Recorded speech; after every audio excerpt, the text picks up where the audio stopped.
सच कह रही हूँ, ये मेरे ऑफिस का प्रोजेक्ट है और इस प्रोजेक्ट को पास कराने की जिम्मेदारी मेरी है माँ। लेकिन आप लोगों को ना मेरी कोई बात की कीमत ही नहीं है। नहीं नहीं आना, अब कीमत दे रहे हैं ना तुम्हारी बात की। मुझे तो लगता है कि अब हमारे अच्छे दिन आने वाले हैं। दीदी भाई आप भी ना इन सबके साथ मिल गई है ना? आप भी मेरा मजाक उड़ा रही हैं? उड़ा रही है ना? नहीं आना, मैं कहाँ तुम्हारा मजाक उड़ा रही हूँ। तुमने मजाक उड़ाने जैसा कोई काम किया है क्या कभी? देखो ना, ऑफिस में नौकरी लगते ही तुम हमारे बारे में सोचने लग गई। अब हमारे बारे में किसी ने कभी इतना नहीं सोचा है, हमारे भाइयों तक ने कभी हमारे बारे में इतना नहीं सोचा। सिर्फ तुम सोचती हो, और सिर्फ सोचा नहीं है, उस सोच को पूरा करने का तरीका भी ढूंढ निकाला है। तो बताओ हमें क्या करना होगा? ठीक है, करना तो बहुत कुछ होगा। सबसे पहले तो ना हमें एक ऑफिस कमरा किराए पे लेना होगा। लेकिन छोटू मामा का घर, छोटू मामा क्या, हम उसे दिखा सकते हैं कि वो हमने किराए पे लिया हुआ है। छोटू मामा के घर में 2 कमरे हैं ना, तो हम बोल देंगे कि उसमें से एक कमरा हमने किराए पे लिया हुआ है। माँ, अब जब ये लोग इंस्पेक्शन के लिए आएंगे ना, तो उनके साथ मैं भी आऊंगी और मेरे साथ साथ मेरे बॉस भी होंगे। माँ, वो लोग ना मूर्तियां बनाने का कुछ सामान देखेंगे और दीदी और माँ, आप लोगों ने जो कुछ मूर्तियां बना के रखी है ना, उनको दिखाना होगा। वो देखेंगे कि आप सब कैसे काम करते हो, कैसे है सब कुछ, क्या सामान यूज करते हो। और फिर विजिट करने के बाद ना मुझे एक रिपोर्ट बना के उनको देनी होगी और उस रिपोर्ट से डिसाइड होगा कि आप लोगों को कितने पैसे मिलेंगे या पैसे मिलेंगे भी कि नहीं। कितने पैसे देगी तेरी सरकार? माँ, ये तो प्रोजेक्ट वाइज डिपेंड करता है, पर नहीं करके भी 6-7 लाख तक मिल जाता है। बाप रे, इतना? 6-7 लाख? 6-7 लाख? सच बताऊं, मुझे तो अब लग रहा है कि ये पैसा हम ही लोगों को मिलेगा। माँ, ये कहना मुश्किल है, मतलब ये तो भी नहीं बता सकती ना मैं। लेकिन माँ, आपको ऐसा क्यों लगता है कि ये पैसा हमें ही मिलेगा? मामी माँ, वैसे भी वो तो इतने बड़े बड़े लोग हैं ना, इतने अलग अलग काम करते हैं और हमारा तो काम बिल्कुल नया नया है। वो हमारे ऊपर इतना उपकार क्यों करेंगे? हाँ, अरे क्यों सोचेंगे का क्या मतलब? ये हमारी सरकार है ना, हमारी सरकार घर में ही है, तो सबसे ज्यादा पैसे तो हमें ही दिलाएगी। चिंता की क्या बात है? माँ, आपको मेरी एक बात पे भी विश्वास नहीं है ना? अरे तुझ पर पूरा विश्वास है, लेकिन ये जो तेरा दिमाग है ना, इस पर भरोसा नहीं है मुझे। माँ, क्यों? मेरे दिमाग पे भरोसा क्यों नहीं है आपको? अरे ऐसे मंद बुद्धि जैसी बातें कर रही है, कैसे कर लूं भरोसा? अरे नौकरी का हफ्ता पूरा नहीं हुआ है और ये अभी से अपने ससुराल वालों के लिए पैसे निकलवा रही है। नौकरी खोने का इरादा है क्या तेरा? सिर्फ ऐसी नौकरी नहीं जाएगी तेरी। लोग तो यही कहेंगे ना कि सगे संबंधियों का भला करने के चक्कर में नौकरी गवा बैठी। माँ, ऐसा कुछ भी नहीं है, ऐसा कुछ भी नहीं होगा माँ। और वैसे भी वहां पे ना ऐसा कोई प्रोजेक्ट है ही नहीं। और माँ, इससे सिर्फ आपका ही नहीं, हमारी डिपार्टमेंट का भी नाम होगा। अब आप खुद बताइए, आज के समय में कौन ऐसी मूर्तियां बनाता है? इन मूर्तियों के जरिए हम हमारे देश की ऐतिहासिक कला को भी जिंदा रख रहे हैं। अब बताइए, आजकल के बच्चे ये देखेंगे, खरीदेंगे, एग्जीबिशन होगा, सरकार को भी आप पे गर्व होगा माँ। अब आप बताइए, क्या ये कोई बड़ा काम नहीं है? और आप है कि आप कहने कि मैं सगे संबंधियों का फायदा करवा रही हूँ। और वैसे भी आप लोग को पता है दीदी, इसके लिए ना आप सबको इजाजत है अप्लाई करने की। और मैं तो खाली आप लोगों को ये प्रोजेक्ट के बारे में खबर दे रही हूँ। करना ना करना आप लोगों की मर्जी है, मैं फोर्स थोड़ी ना कर रही हूँ। और वैसे भी जब प्रोजेक्ट सैंक्शन होगा तो मैं अकेले थोड़े ना होंगी, मेरे सर होंगे, बॉस होंगे, वो सब लोग मिलकर डिसाइड करेंगे कि ये प्रोजेक्ट सैंक्शन होगा कि नहीं होगा। अब अगर उनको प्रोजेक्ट समझ में आएगा तो ही वो सैंक्शन करेंगे, नहीं आएगा तो नहीं करेंगे। अब अगर उन्होंने हमारा प्रोजेक्ट सैंक्शन नहीं किया तो मैं थोड़े जाके बोलूंगी कि सर प्लीज देखिए, आप प्लीज ये प्रोजेक्ट सैंक्शन करवा दीजिए। अरे तू जिस घर में रहती है उसी घर के लोगों की सिफारिश करना कोई सही बात है क्या? माँ, मैं भले ही इस घर में रह रही हूँ, लेकिन हमारे सबका काम तो अलग अलग है ना, सबका अपना अपना काम है। आपका काम अलग है, मेरा काम अलग है। अब अगर आप लोग एक काम करते हो और अगर मुझे चांस मिला है कि मैं आप लोगों का काम रिकमेंड कर सकती हूँ, तो मैं क्यों ना करूँ? इसमें क्या गलत है माँ?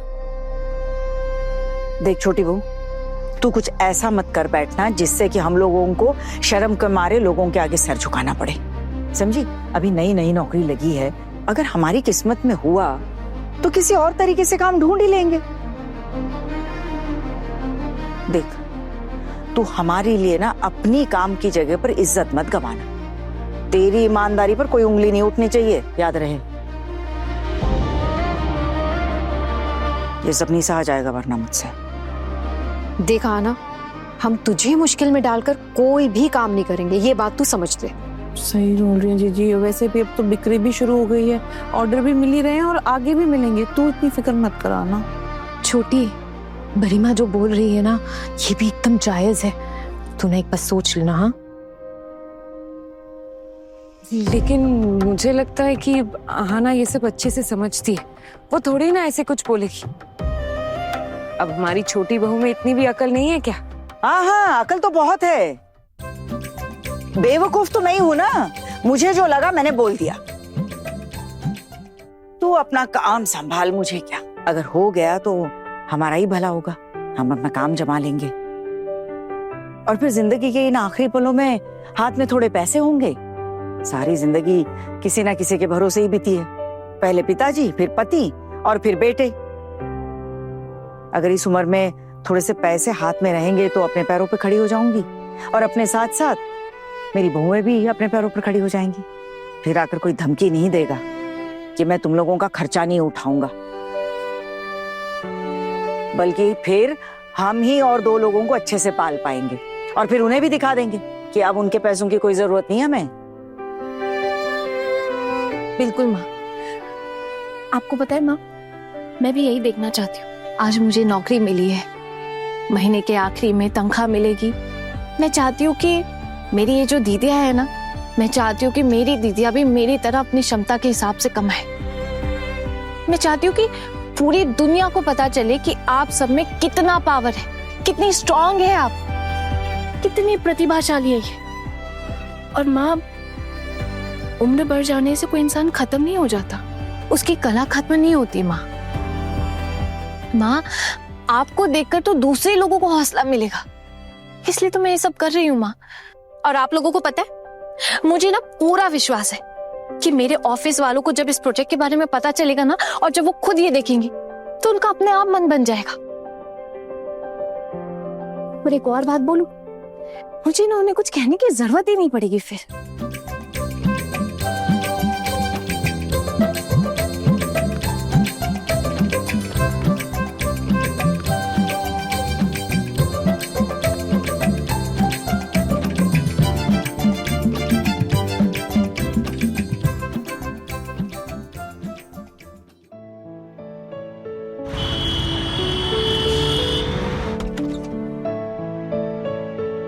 मैं कम इन सर? यस। सर, आपसे एक प्रोजेक्ट के रिगार्डिंग कुछ बात करनी थी। जी हाँ, बताइए। सर वो बैठिए ना। Sure sir.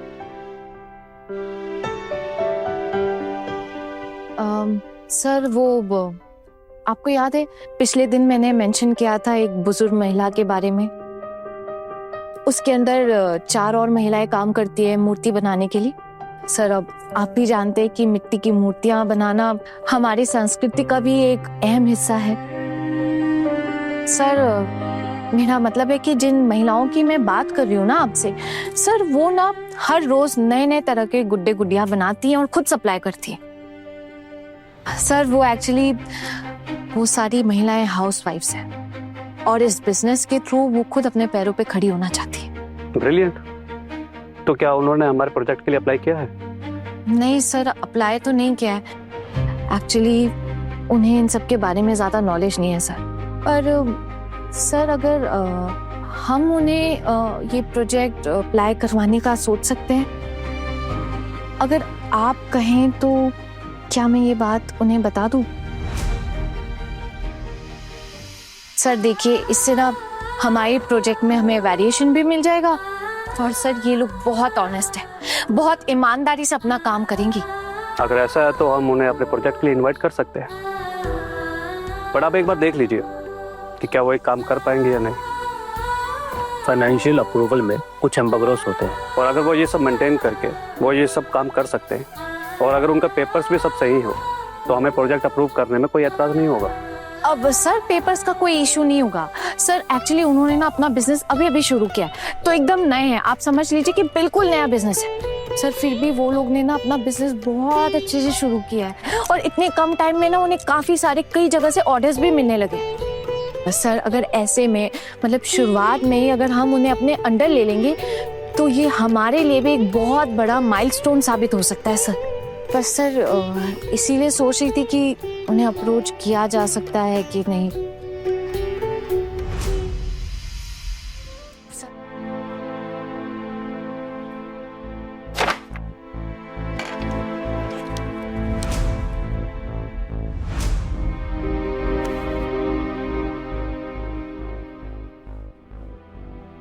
कुछ कहना चाहते हैं आप लोग?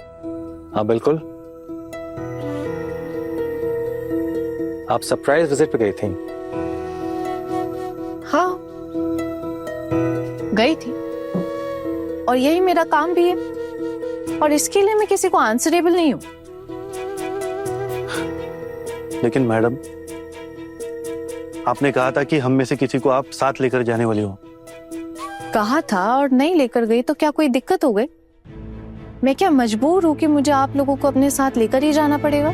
ऐसे नॉन कोऑपरेशन से क्या आप हमारे साथ काम कर पाएंगी? Non cooperation? नॉन कोऑपरेशन की बात यहाँ कहाँ से आ गई? कैसा नॉन कोऑपरेशन बोल रहे हैं आप? मुझे आप लोगों ने एक लिस्ट दी, मुझे वो लिस्ट वेरीफाई करनी है। अब उसको वेरीफाई करने के लिए मुझे लगा कि मुझे सरप्राइज जाके विजिट करना चाहिए, तो मैंने किया। मुझे एक बात समझ में नहीं आ रही है, आप लोग मुझे इतना प्रेशराइज क्यों कर रहे हैं कि आप लोगों के कहने के मुताबिक मुझे अपना काम करना पड़ेगा? अरे लेकिन आप किसी भी दिन किसी भी समय वहाँ चली जाएंगी तो लोग तो ऑफिस में 24 घंटे नहीं होते हैं ना। पहली बात तो मैं बेवक्त नहीं गई हूँ, मैं वर्किंग डे में वर्किंग आवर्स में गई। और अगर वहां पे कोई नहीं था तो उन्हें नोटिस देना चाहिए था कि आज सेंटर बंद है, लेकिन वहां ऐसा कोई नोटिस नहीं था। इनफैक्ट ये छोड़ दीजिए, वहां के आसपास वाले लोगों को ये तक नहीं पता है कि वहां पे कोई सेंटर है, कोई जानकारी नहीं उन्हें इस बारे में। वैसे आप किसे डिफेंड कर रही हैं? किसके लिए मुझसे लड़ रही हैं आप? देखिए हम इतने दिन से विजिट करके बात करके एक रिपोर्ट तैयार करते आए हैं और अब दोबारा से वेरीफाई कर रही हैं, दोबारा उन्हें हैरेस कर रही हैं। हैरेस कर रही? अरे जिनसे मुलाकात ही नहीं हुई मेरी, मैं उन्हें हैरेस कैसे कर सकती हूँ? हैरेस करने की तो बात ही नहीं उठती है। आप लोगों ने विजिट किया है वहां पे, आप लोगों ने वेरीफाई किया है, मैं मानती हूँ, अच्छी बात है। आप लोगों ने मुझे रिपोर्ट दी, लेकिन मैं आपकी रिपोर्ट से संतुष्ट हूँ या नहीं हूँ ये तो मेरा डिसीजन है, ये तो मेरे राइट्स है ना। अच्छा,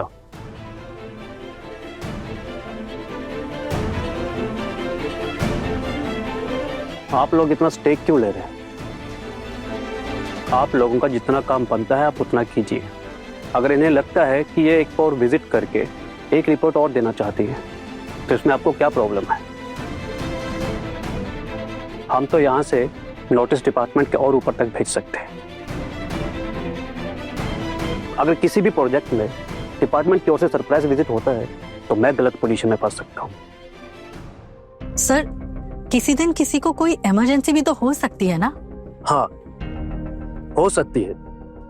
ये दो साइट में विजिट करके आई हैं और दोनों ही प्रोजेक्ट में गड़बड़ है और आप लोगों ने ही उस प्रोजेक्ट को अप्रूव किया था। एक में तो कोई था नहीं और दूसरे में सिर्फ एक आदमी था। बोलिए, ये रिक्वायरमेंट है हमारी। कागज में 40 लोग दिखाकर वो 40 लोगों के पैसे उठाते हैं और असल में काम पर कितने आते हैं? सिर्फ एक। सर एक दिन एक आया था, इसका मतलब ये नहीं कि रोज 40 नहीं आते हैं। अच्छा, लेकिन रजिस्टर में तो आज भी 40 लोगों के ही सिग्नेचर थे। और सर मैं आपको एक बात बताऊं, मैंने वहां जाके ना कई सारे लोगों से फोन पे बात भी की। कुछ लोगों का कहना है कि वो वहां 3 साल पहले काम करते थे, अब नहीं करते। कुछ लोगों का ये तक कहना है कि वो वहां जॉब करते नहीं, अब उन्होंने कहीं और जॉब पकड़ ली।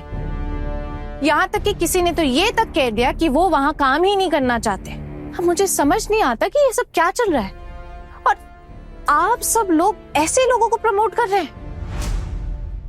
ठीक है मैडम, हो सकता है मेरे पास सारी डिटेल्स नहीं थी, पर अगर आप इस तरह सारे प्रोजेक्ट्स कैंसिल कर देंगी तो नए प्रोजेक्ट्स कहाँ से आएंगे और डेडलाइन कैसे मेंटेन होगा? ये सब आप हम पे छोड़ दीजिए। डेडलाइन को मेंटेन करना आपका काम नहीं है। आपका जो काम था आपने वो पूरा किया, आपने मुझे रिपोर्ट दी। अब उस रिपोर्ट को एग्जामिन करना मेरा काम है और एग्जामिन होने के बाद डिसीजन लेना वो सर का काम है। एंड आई थिंक यही प्रोसेस है। जैसा चलता है वैसा ही चलता रहेगा, ऐसा तो नहीं है ना? ये आप लोगों की गलत सोच है। इससे पहले जो ऑफिसर थे उन्होंने आप पे भरोसा कर लिया, इसका ये मतलब नहीं कि अभी जो ऑफिसर है वो भी आप लोगों पे भरोसा कर ले। और एक बात बताइए, आप लोगों ने ऐसा कोई काम किया जिससे आप लोगों पे भरोसा किया जाए? पहले आप लोग एक दो जेन्युइन प्रोजेक्ट्स लाइए, फिर हम भी आप पे भरोसा करेंगे। अरे मैडम, आप कहना क्या चाह रही है? हम जेन्युइन प्रोजेक्ट देते ही नहीं है। हमारा क्या स्वार्थ है भला? हम क्या उन लोगों से पैसे ले रहे हैं? ये तो आप कह रहे हैं, मैंने तो ऐसा कुछ भी नहीं कहा। मैं तो सिर्फ रिपोर्ट्स की बात कर रही हूँ। लेकिन फिर भी अगर आप लोगों को लगता है कि मैं गलत हूं तो आप मेरे खिलाफ कंप्लेन कर दीजिए। अगर आपको लग रहा है कि मैं सर को मैनिपुलेट कर रही हूँ आपका प्रोजेक्ट कैंसिल में, तो आपकी जो मर्जी आप वो कर सकते हैं। देखिए मैडम, मैं आपको दोबारा समझा रहा हूं, आप इस तरह हमारे साथ काम नहीं कर पाएंगे। अच्छा, तो धमकी दे रहे हैं आप इन्हें? हाँ सर, इस तरह सबको अपने खिलाफ भड़का कर ये हमारे साथ काम नहीं कर पाएंगे। इतने सालों से हम यहाँ काम करते आए हुए हैं, ये नई आई है और ये समझ रही है कि हम सबको गायब कर देगी। हमारे काम की कोई वैल्यू नहीं है। एक सेकेंड, मुझे एक बात समझ में नहीं आ रही। आप लोग का काम है, आप लोग अपना काम कर रहे हैं, आपका काम है मुझे रिपोर्ट करना और मैं आपकी रिपोर्टिंग अथॉरिटी हूँ। अब अगर मुझे लगता है कि मुझे सेंटर जाके सरप्राइज विजिट करना है तो मैं करूंगी। अगर मुझे लगेगा कि कोई गड़बड़ है तो मैं जरूर जाऊंगी। अब गड़बड़ निकलने के बाद मैं नोट शीट बनाऊंगी और नोट शीट बना के मैं सर को दूंगी। फाइनल डिसीजन तो सर का होगा, मेरा नहीं। सर ही है जो अप्रूव करेंगे कि प्रोजेक्ट अप्रूव करना है या नहीं। मैं तो सर को लिख के नहीं दे रही हूँ ना कि सर आप प्लीज इनका प्रोजेक्ट अप्रूव मत कीजिएगा। मैं तो फैक्ट्स लिख के दे रही हूँ। तो इसमें दिक्कत क्या है? आप लोग को इतनी प्रॉब्लम क्यों हो रही है? इसका मतलब तो यही है ना कि आप लोगों के फायदे का नुकसान हो रहा है ना? आप कहना क्या चाह रही हैं? मैं बहुत क्लियर हूं और आप लोग बेवजह इंटरफेयर मत कीजिए। मैं अपना काम कर रही हूं, मुझे मेरा काम करने दीजिए और आप लोग अपना काम कीजिए। मेरे काम में टांग मत अड़ाइए। अब अगर कल को सर को सेंटर्स विजिट करना होगा तो मैं सर को ये थोड़े बोलूंगी कि सर मैं विजिट कर चुकी, आप क्यों जा रहे हैं? ये उनका अधिकार है, उनके राइट्स है, वो बिल्कुल जा सकते हैं। ठीक है, आपको जो करना है करिए। हम भी देखते हैं आपको कहां से मिलते हैं नए प्रोजेक्ट्स। हाँ, अगर प्रोजेक्ट्स नहीं मिले तो प्रोजेक्ट कैंसिल होंगे, हम प्रोजेक्ट सबमिट ही नहीं करेंगे। पर कोई भी फेक प्रोजेक्ट लेके हम गवर्नमेंट से पैसे लेके फर्जी अटेंडेंस लेके उसे अप्रूव तो नहीं करा सकते ना, इसका तो कोई फायदा नहीं होगा। और ये सब छोड़िए, अगर कल को इंक्वायरी बैठती है तो सिर्फ मैं और सर नहीं फंसेंगे, आप लोग भी तो फंसेंगे ना उसमें। तो फिर आप लोग इन सब में क्यों पड़ रहे हैं? सर आप कुछ कहना चाहते हैं? हाँ नहीं, मैं बस देखने आया था कि बाहर क्या चल रहा है। Okay sir sorry but excuse me, मुझे थोड़ा काम करना है और कुछ कॉल्स करनी है। Thank you.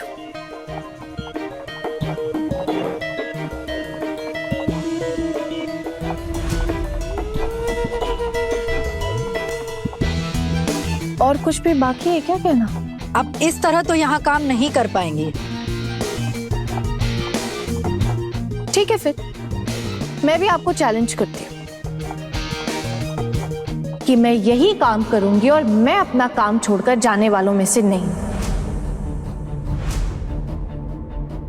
मैं यही काम करूंगी और यहां काम में ट्रांसपेरेंसी भी लाऊंगी। और इस ट्रांसपेरेंसी के लिए मुझे जो कीमत चुकानी पड़ेगी ना, मैं चुकाऊंगी। I hope I am clear. ठीक है, फिर आप लोग अपना काम कीजिए और मुझे मेरा करने दीजिए।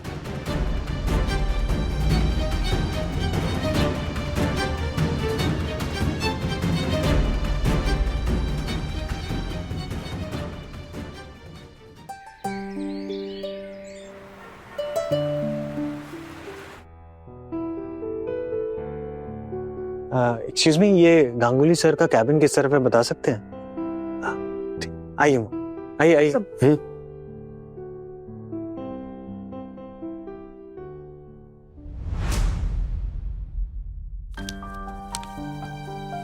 सर ये देखिए। सर हम अंदर आ जाएं? आइए आइए।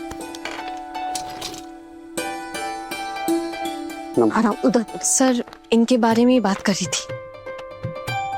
हाँ, आहना जी ने बताया था आप लोगों के बारे में। प्लीज बैठिए ना। बताइए कि आप कितने दिनों से ये मूर्ति बनाने का काम कर रहे हैं? ज्यादा नहीं हुआ है सर, वो लगभग 6 महीने हुए हैं बस। गुड, 6 महीनों में काफी अच्छा काम कर लिया आप लोगों ने। Thank you. अभी तो हमें बहुत ऑर्डर आने लग गए हैं। कभी कभार इतने ऑर्डर आते हैं कि हम सप्लाई नहीं कर पाते हैं ठीक से, इसीलिए हम एक दूसरी जगह भी ले रहे हैं काम करने के लिए। नाइस। काम करता कौन है? आप सब? जी, घर का काम निपटाने के बाद हम मूर्तियां बनाते हैं। माँ हमें सिखाती हैं, जैसा वो सिखाती हैं हम बनाते हैं। हम माँ की बहुएं हैं और ये मिली है माँ की बेटी। हम औरतें ही सब काम करते हैं।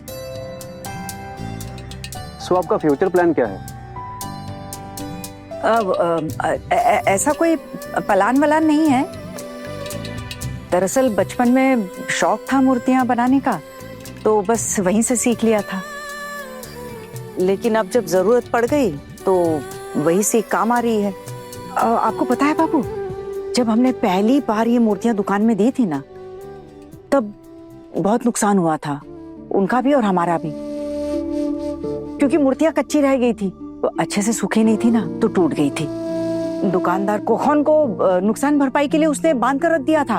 उसने कहा था जब तक नुकसान भरपाई नहीं होगी हम इसको नहीं छोड़ेंगे। और जिन्होंने भी खरीदी थी सब ने हमको वापस लौटा दी मूर्तियां। जैसे तैसे पैसों का जुगाड़ करके हमने उसकी नुकसान भरपाई दे दी, तब जाके उसने खोखन को छोड़ा। लेकिन फिर उसके बाद हमने सीखा कि हमसे क्या क्या गलतियां हो गई थी। उसके बाद से ना हम सब ने जी जान लगाकर ये मूर्तियां बनाई हैं। तब जाकर हमारी अब मूर्तियां बहुत अच्छे से बन गई है। अच्छे से सुखाई, अच्छे से पकाई, फिर सब कुछ अच्छा अच्छा ही होता गया। अब मूर्तियों की मांग भी बहुत है, खरीदार भी हैं और दुकानदार भी मांग कर रहे हैं मूर्तियों की। और जिन जिन दुकानों में दी है ना मूर्तियां, सभी तारीफ कर रहे हैं और जल्दी बिक जाती है। बिक्री भी बहुत अच्छी हो रही है हमारी। बहुत बढ़िया।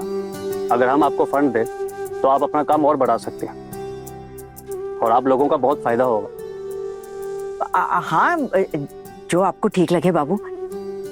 हम अपनी मूर्तियां दिखाने के लिए लेकर आए हैं। एक खोखन बड़ी, जरा दिखाना। जी माँ। ताकि आप समझ सके कि हमारा काम कैसा है। आपकी इन मैडम ने कहा था आपको दिखाने के लिए लेकर आए, इसीलिए ले आए हैं। आप देख लीजिए एक बार।